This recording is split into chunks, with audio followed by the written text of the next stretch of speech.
Hey, bonjour tout le monde, j'espère que vous allez bien. Bienvenue dans une nouvelle vidéo dédiée à Elasticsearch et notre stack ELK. On s'intéresse toujours à Curator. On avait vu lors de la précédente vidéo une brève introduction, on avait vu comment l'installer. On va voir aujourd'hui comment l'utiliser avec le cas un petit peu le plus simple, l'utilisation via les alias. Alors les alias, on les a déjà découverts lors des précédentes vidéos.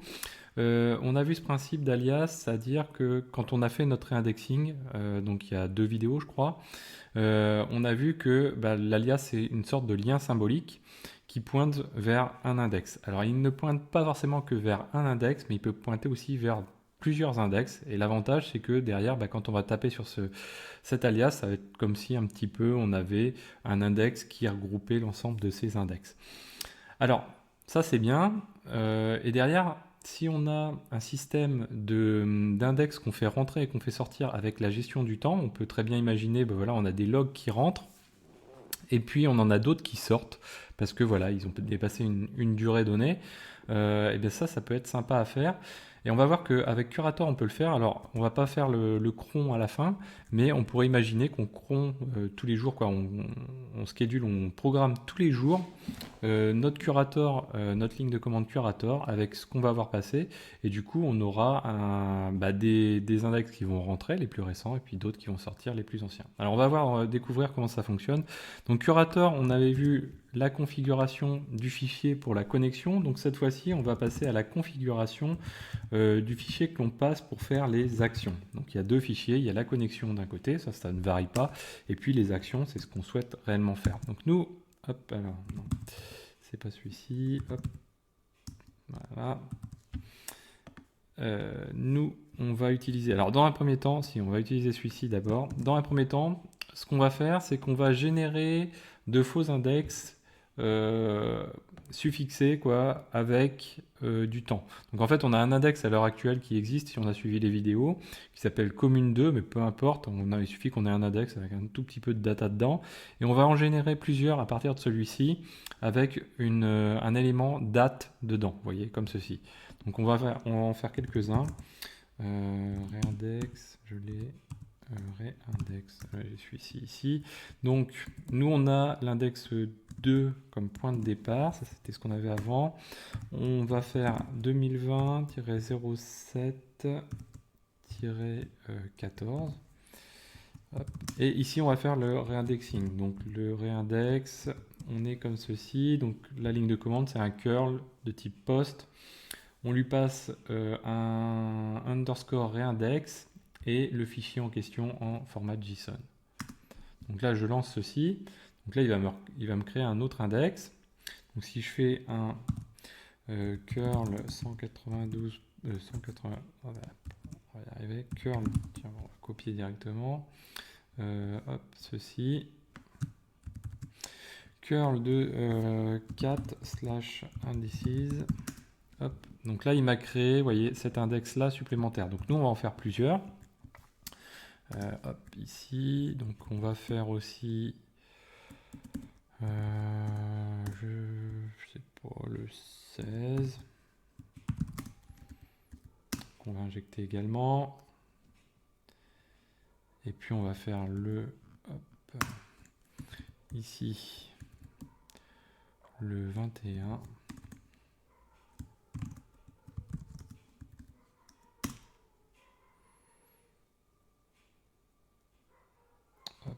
Ok, nickel. Et puis, je sais pas, on est combien là? Alors j'ai un décalage d'heure dessus. On est le 22, ok. Donc on va faire le 22 également. Hop. Voilà. Ok, donc on va relister nos index. On reliste nos index pour pouvoir travailler. Vous allez voir après, c'est assez rapide. Donc là, on a le 14, le 21, le 22 et le 16, n'est-ce pas? Donc, on va lister nos alias aussi. Donc nos alias, pour l'instant, ils sont comme ceci. Donc je n'ai pas d'alias qui fait référence à tout ça. Donc première chose, premier cas d'utilisation. On va partir. Donc là, c'est du format YAML, hein, on n'est plus en JSON. Vous avez une documentation qui est assez fournie sur les alias ici.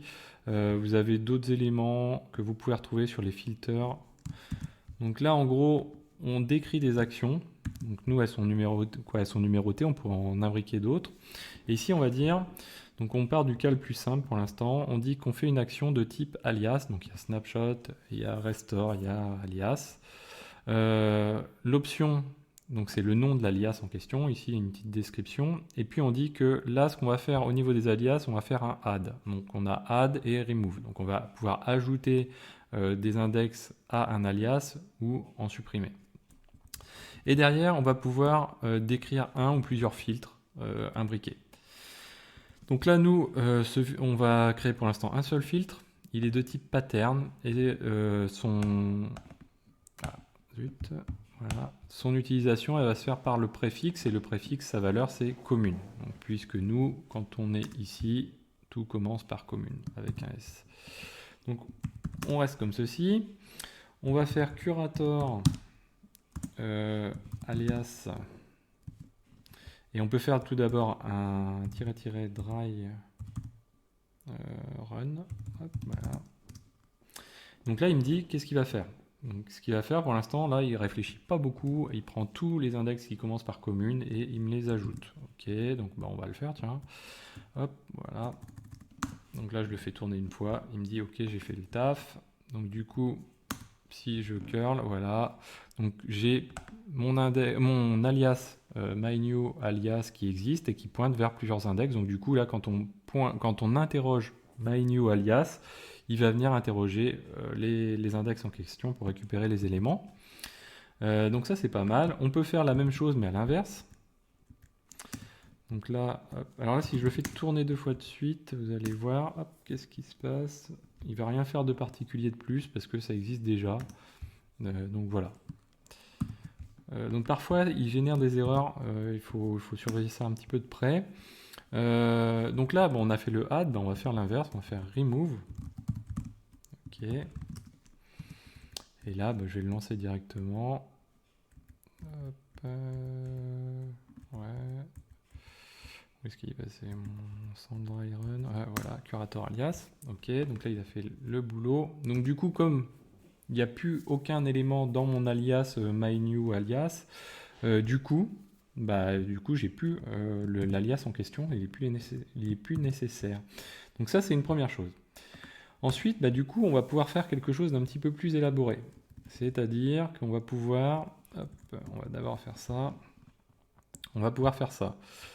C'est-à-dire, hop, je copie cet élément-là, on le voit ensemble.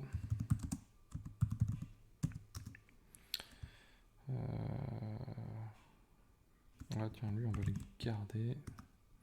On va faire vim alias 2.yml.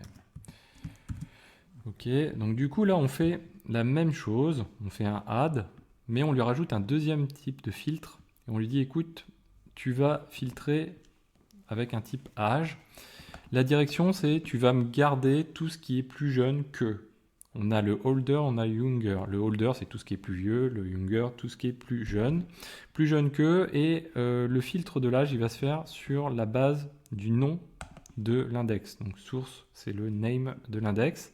Dans ce name de l'index, on va rechercher ces éléments-là, c'est-à-dire l'année, le mois, le jour. Donc ça tombe bien, nous, on va les retrouver ici. Donc il va parser cet élément-là. Et il va dire quand cet élément-là date de plus de 2 jours, de moins de 2 jours, hop, je récupère l'index et je le rajoute à l'alias. Donc on va le faire. Donc curator alias 2 cette fois-ci. Voilà. Donc là, vous voyez qu'il a fait moins de choses. Il a fait celui-ci et celui-ci. Donc là, on va regarder. Bien sûr, il m'a rajouté que... je ne suis pas sur l'alias, voilà. Donc myNew alias, j'en ai bien que 2. J'ai que le 21 et que le 22. L'autre élément qu'on peut faire également, alors on va faire que je fasse bien les choses, alias, on va faire add, comme ça on va tous les rajouter. Donc imaginons qu'on ait quelque chose qui vive. Hop, pas celui-ci, celui-ci. Donc là, si je regarde, là j'ai été remettre tous mes index dans le même, donc ce qu'on avait au début, dans le même alias.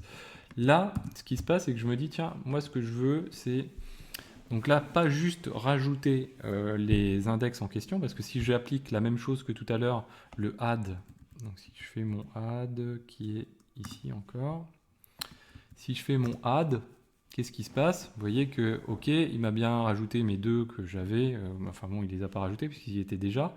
Finalement, il fait rien, mais en fait, il clean même pas tout ce qu'il y avait avant. Donc au final, j'ai pas quelque chose qui est très idempotent, c'est pas terrible. Donc là, on va pouvoir lui rajouter à notre action une deuxième action qui est le remove. Hop, ici. Alors, ouais, on va lui mettre, c'est pas celui-ci, vim de alias 2. Donc on repart, on garde notre add bien sûr, et on va rajouter notre remove juste après. Notre remove, lui, il est basé sur quoi? Bah, sur l'opposé de ce qu'on a sur le add, c'est-à-dire que on filtre sur le pattern toujours sur les communes, quoi, sur le préfixe commune, tout ce qui commence par commune, et ensuite on filtre sur l'âge, et on dit par contre la direction, elle n'est pas younger, elle est older. Et là, l'action qu'on applique, vous voyez, c'est le remove, c'est pas le add. Donc du coup, tout ce qui est plus vieux de 2 jours, je le supprime. Donc là, j'enregistre. Si j'applique mon curator alias 2, qu'est-ce qui se passe?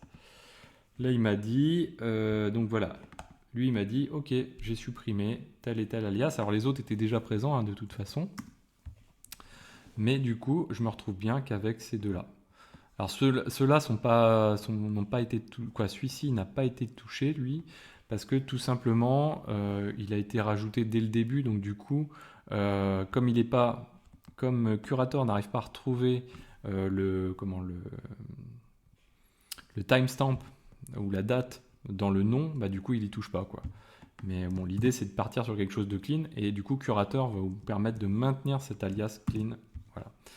Donc voilà, j'espère que cette vidéo vous a plu, n'hésitez pas à la partager. Ce qui compte, c'est bien comprendre le principe des actions avec plusieurs types d'actions. Et puis la possibilité de jouer sur le temps, de jouer sur des patterns, de cumuler, d'imbriquer. Hein. Vous voyez que là, on imbrique les filtres, hein. C'est pas du ou, c'est du et.